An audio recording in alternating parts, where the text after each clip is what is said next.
नमस्कार। शब्द विन्यास 666 में आप सभी का स्वागत है। आज हम सुश्री उषा प्रियंवदा जी द्वारा रचित उपन्यास 55 खंभे लाल दीवारें का 6वां भाग सुनेंगे। तो सुनना प्रारंभ करें। 15 सितंबर को सुषमा का कॉलेज दशहरे की छुट्टी के लिए बंद हुआ। हॉस्टल एक दिन में खाली हो गया। घर जाने से पहले सुषमा को 3-4 दिन रुकना पड़ा। अधिकांश नौकर भी छुट्टी पर चले गए। जाने से एक शाम पहले वह कॉलेज के सामने के लॉन में चुप अकेली बैठी थी। उसने सुरमई रंग की एक कार गेट के अंदर घुसते देखी। किसी लड़की के बारे में पूछने कोई आया होगा। यह सोच सुषमा ने उस ओर ध्यान नहीं दिया। कार पोर्च में जाकर रुकी। सुषमा ने मुड़कर भी नहीं देखा। पीछे से परिचित से स्वर ने कहा, सुषमा जी।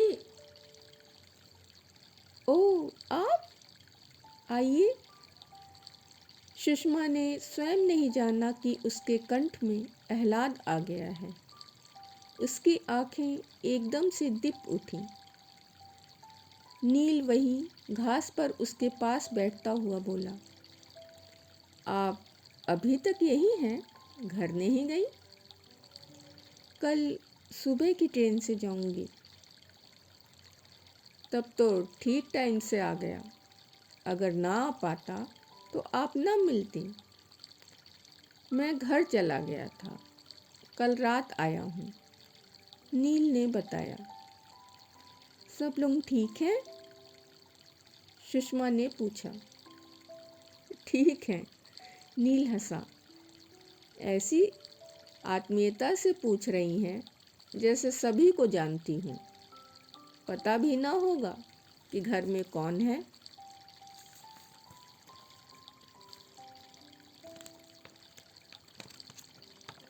कौन कौन है? सुषमा ने पूछा। सभी कोई। बहुत स्नेही माँ, बहुत ढीठ बहन। नलिनी बीए में पढ़ रही है। इस बार मैं कार भी ले आया। पिछली बार गलत बस में बैठ गया था, बड़ी मुश्किल से पहुंचा। सुषमा हंसने लगी। और क्या होगा, आप तो इतने अस्थिर मन हैं। कोई कहेगा कि मत आओ तो आएंगे, रुकने को कहा जाएगा तो चले जाएंगे। ना आपने बुलाया, ना आपने रोका। जबरदस्ती आया था, जबरदस्ती चला गया। नील ने बिना किसी शिकायत के कहा। वह सुषमा की पलकों का उठना गिरना देखता रहा। वह घुटनों को बाहों से घेरे बैठी थी। ढीली वेड़ी में से कुछ बाल निकल आए थे। उसकी समझ में नहीं आ रहा था कि वह नील से क्या बात करे। नील ने उसकी ओर हाथ बढ़ाया तो वह बुरी तरह चौंक गई। आपके ब्लाउज पर एक कीड़ा है, नील ने कहा। गर्दन मोड़कर सुषमा ने देखा और उंगली से कीड़ा झाड़ दिया। शायद वह जान रही थी कि आगे क्या होगा, इसलिए जब नील उसके पास गया तो उसे आश्चर्य नहीं हुआ। वह अपनी पीठ पर नील के दिल की धड़कन महसूस कर रही थी और नील की उंगलियां उसकी अनावृत बाहों को छू रही थीं। वह उसी तरह बिना हिले बैठी रही और स्थिर पलकों से कॉलेज की नई बिल्डिंग देखती रही। उसे पता था कि कहीं कोई नहीं है। रात का चौकीदार छुट्टी पर है। अगर सारी रात भी वे दोनों ऐसे ही बैठे रहें तो किसी को पता नहीं लगेगा। सारी रात उसका सारा शरीर थरथरा उठा। नील ने कुछ नहीं कहा, उसकी पीठ से सटा बैठा रहा। उसकी बाहों को हल्के हल्के छूता रहा, उसके केशों की सुगंध में डूबा सा। सड़क पर बेसुरे ढंग से गाता हुआ कोई राही गुजर गया। एक बस बिना रुके ही तेजी से निकल गई। क्या सोच रही हैं? नील ने बहुत धीरे से कहा। कुछ नहीं, खंभे देख रही हूँ। कितने खंभे हैं? आप ही गिन लीजिए। उसी तरह बैठे बैठे नील ने 55 तक गिना, फिर कहा, अब तो नहीं गिना जाता अंधेरे में, फिर गिनूंगा। फिर मौन। सामने कॉलेज की विशाल इमारत, जिसमें ढेर से खंभे थे। हर खंभे में एक बत्ती लगी थी। लंबी लाल दीवारें और निर्जनता। यहाँ रहना अच्छा लगता है? नील ने कहा। हाँ। फिर लंबा मौन। नील ने कहा, आप तो चुप बैठी हैं। फिर क्या करूं? क्या बात करूं? आधुनिक कविता पर? पिकासो पर? नहीं, अपने बारे में कुछ बताइए। मैं आपके बारे में कुछ नहीं जानता, सिवा इसके कि आप मुझे बहुत अच्छी लगती हैं। अपने को पीड़ा देने की किसी अनजान भावना से प्रेरित हो अपने सपनों को रौंदते हुए सुषमा ने कहा। उम्र 33 बरस, घर की गरीब, हिंदी की टीचर। कुछ और जानना चाहते हैं? उसके कंठ की तलखी नील को खट से लगी।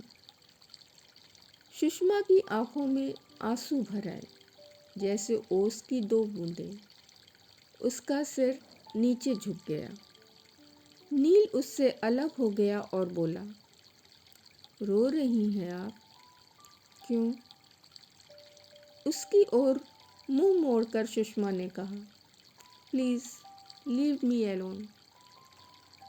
बहुत धीरे से नील ने कहा, अच्छा, जा रहा हूँ, फिर कभी आपको तंग ना करूँगा। सुषमा ने उसकी ओर से मुंह फेर लिया।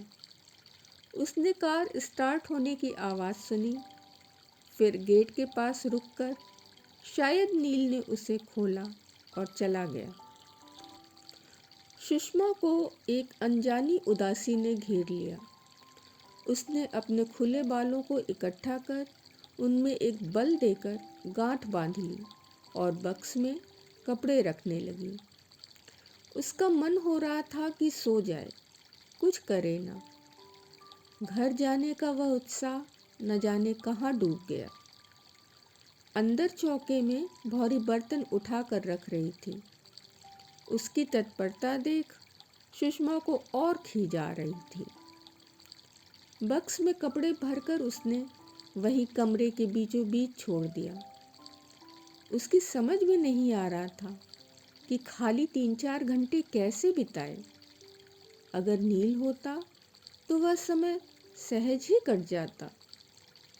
सुषमा ने इस विचार को जन्मते ही कुचल डाला। नील से मुझे क्या, वह मेरा कौन है? पर उसकी खुली बाहों में हल्की सी सरसराहट हुई और बढ़ती बढ़ती उसके सारे शरीर में व्याप गई। सुषमा पलंग पर औंधी जा गिरी। उसने नरम तकिए में मुंह गड़ा लिया और फिर उसने दांतों से होंठ काट लिए और वैसी ही निश्चल पड़ी रही। सुषमा के दोनों भाई उसे लेने स्टेशन आए थे। सामान उतरवाकर चलने पर संजय ने पूछा, जीजी, मेरे लिए जैकेट लाई हो? लाई हूँ पगले, उतावला क्यों होता है? सुषमा ने उसके बाल बिखराते हुए कहा। घर पहुंचकर सभी उसका बक्स खुलने की प्रतीक्षा में इधर उधर मंडराने लगे। अरे, उसे चैन भी लेने दोगे? माँ ने डांटा। मुस्कुराती हुई सुषमा ने बक्स खोला। सबसे पहले निकली संजय की लेदर जैकेट, विनय के लिए सिली हुई कमीजें, निरुपमा के लिए ऊन, प्रतिमा के सलवार कमीजों के कपड़े और मैचिंग दुपट्टे। सबसे आखिर में पिताजी के लिए बढ़िया कंबल और माँ के लिए साड़ी। छपी हुई साड़ी उलटते पुलटते हुए माँ ने कहा, अरे मेरे लिए क्यों लाई? मैं क्या करूँगी? तुम ही लोग पहनो ओढ़ो। पर वह मुस्कुरा रही थी। रखते हुए बोली, वकील साहब के पोते का नामकरण होगा तो पहनूंगी। अच्छा, नारायण के लड़का हुआ है? सुषमा ने बक्स में ताला लगाते हुए पूछा। हाँ। इस बार माँ के स्वर में उल्लास न था। उन्होंने एक लंबी सांस ली और सुषमा से चाबी ले ऊपर कमर में खोस ली। चलो, मुंह हाथ धो लो, कपड़े बदल लो, खाना लगा दूं, उन्होंने कहा। रात को सुषमा ने आग्रह किया कि पिताजी नया कंबल ओढ़ें। वह उनका हुक्का भर कर ले आई और पास बैठ गई। उसके मन में गहरा संतोष था और सबसे घिरकर बड़ा अच्छा अच्छा लग रहा था। कितने का लिया बेटा? कंबल के नरम रोयों पर हाथ फेरते हुए शर्मा जी ने पूछा। 63 रुपए का। क्यों इतना रुपया खर्च करती हो? इतना महंगा कंबल लेने की क्या ज़रूरत थी? पिछले साल ही तो मेरी रजाई में नई रुई पड़ी है।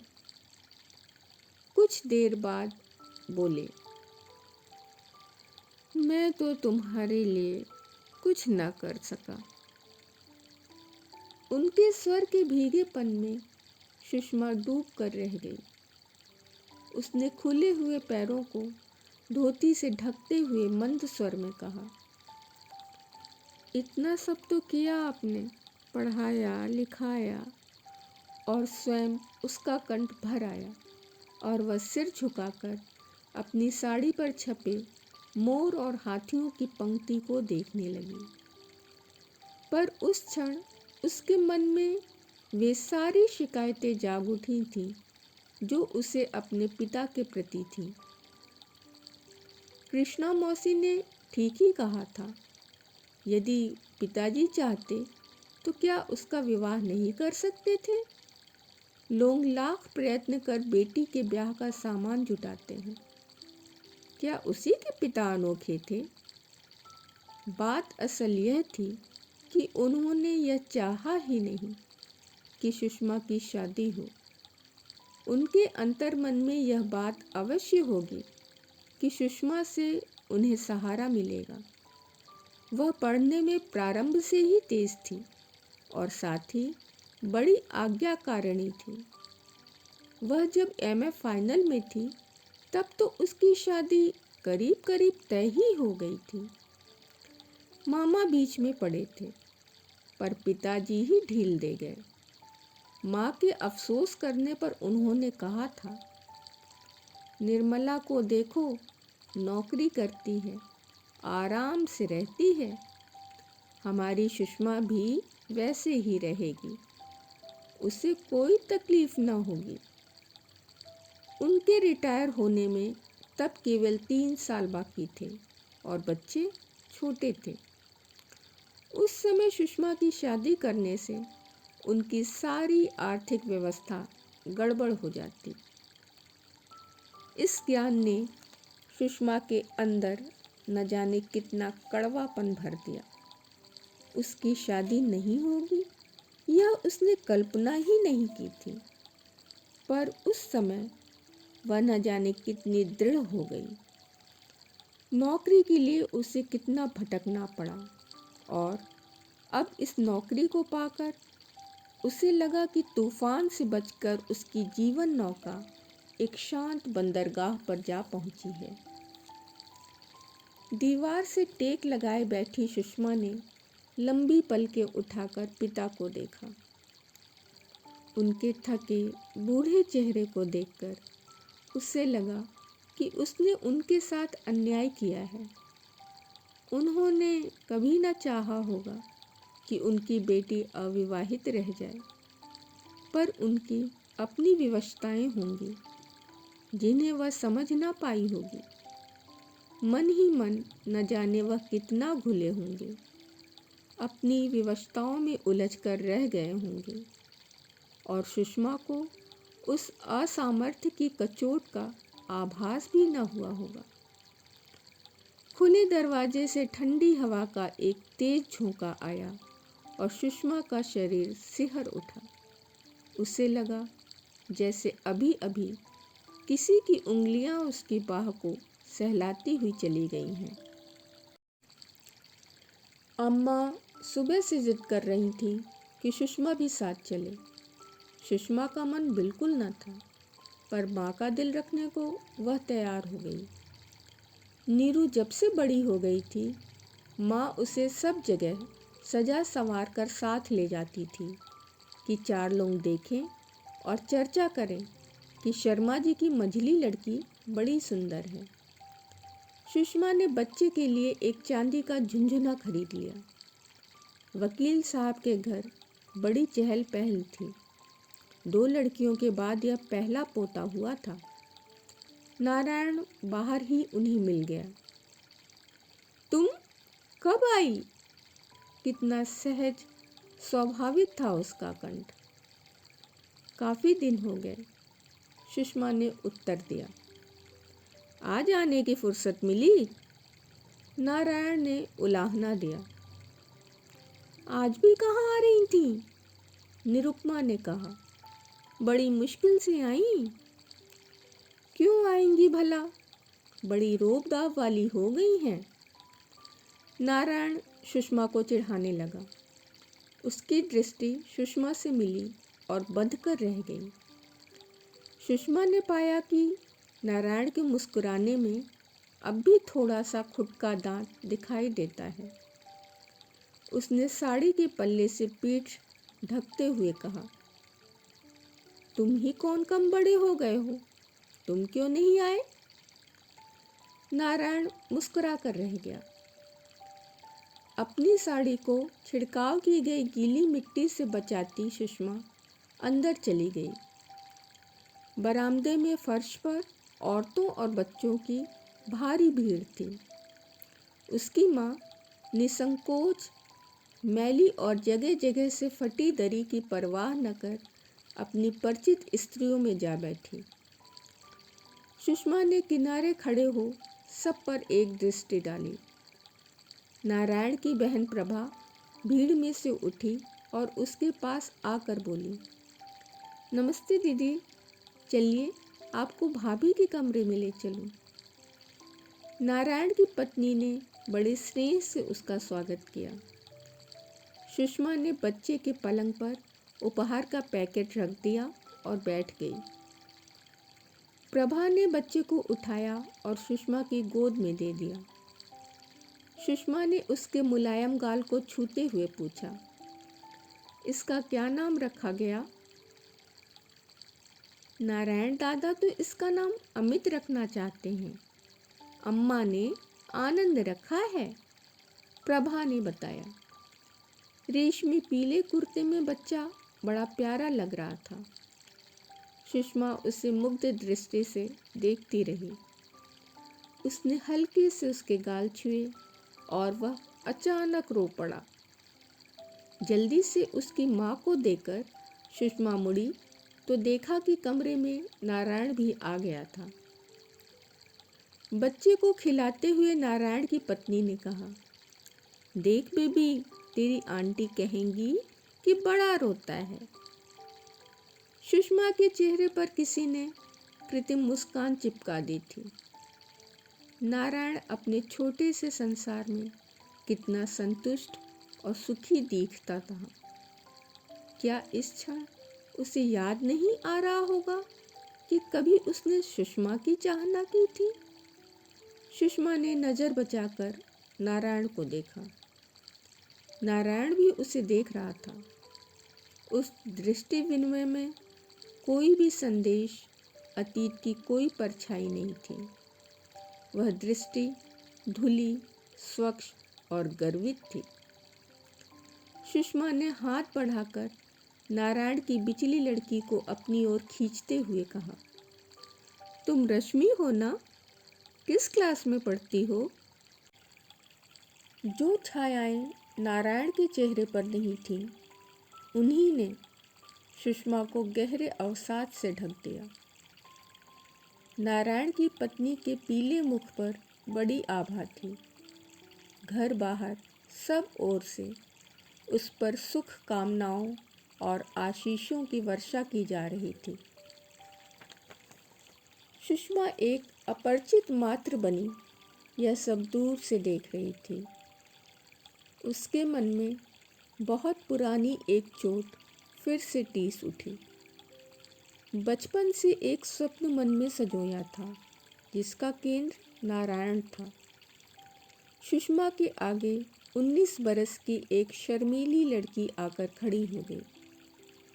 उसका चेहरा रह रह कर लाल हो उठता था और पलकें थीं कि लाज के मारे उठ नहीं पा रही थी। समय के इतने लंबे अंतराल के बाद भी सुषमा उस लड़की को बड़ी स्पष्टता से देख उठी। वह घर की धुली लाल किनारे की सफ़ेद साड़ी पहने थी। बाल सुबह से नहीं संवारे थे। वह रह रह कर चोटी के खुल आए बालों को उंगली पर लपेटने लगती थी। उस दिन के बाद वह बहुत ही मीठे स्वप्नों में डूबी रहने लगी थी।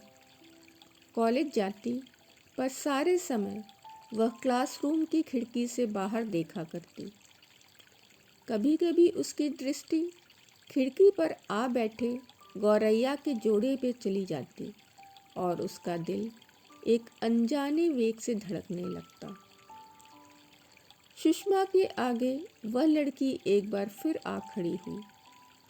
वह घर की धुली सफ़ेद साड़ी पहने थी। उसके होंठ रह रह कर काँप उठते। उसकी आँखें निरंतर रोने से लाल थीं। उसका मन पढ़ने में नहीं लगता। जब कभी उसकी दृष्टि क्लासरूम में चक्कर काट कर उड़ते गौरैया के उस जोड़े पर जाती, उसका दिल एक जानी पहचानी पीड़ा से भर उठता। वकील साहब की बहुत प्रतिष्ठा थी। वह नारायण की शादी बड़े ऊंचे घर में करना चाहते थे। उनकी पत्नी ने सुषमा के लिए हठ किया, पर वकील साहब ने नारायण की शादी कहीं और तय कर दी। सुना नारायण को भी वह लड़की पसंद थी।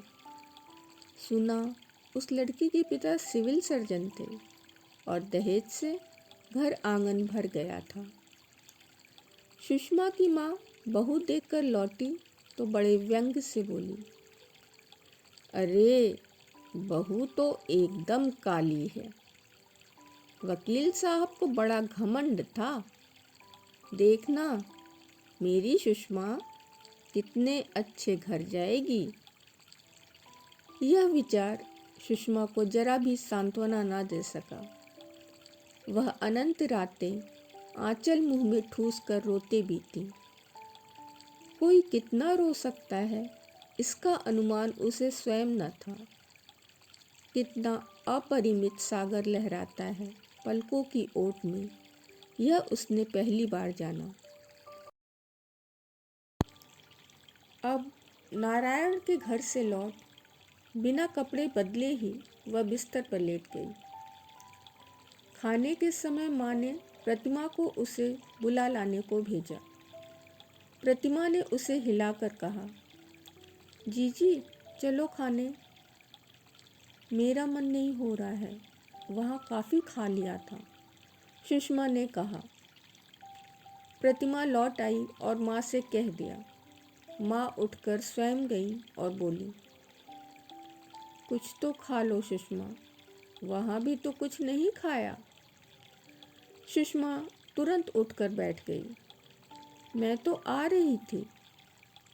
मन में ढेर सी शर्म आई।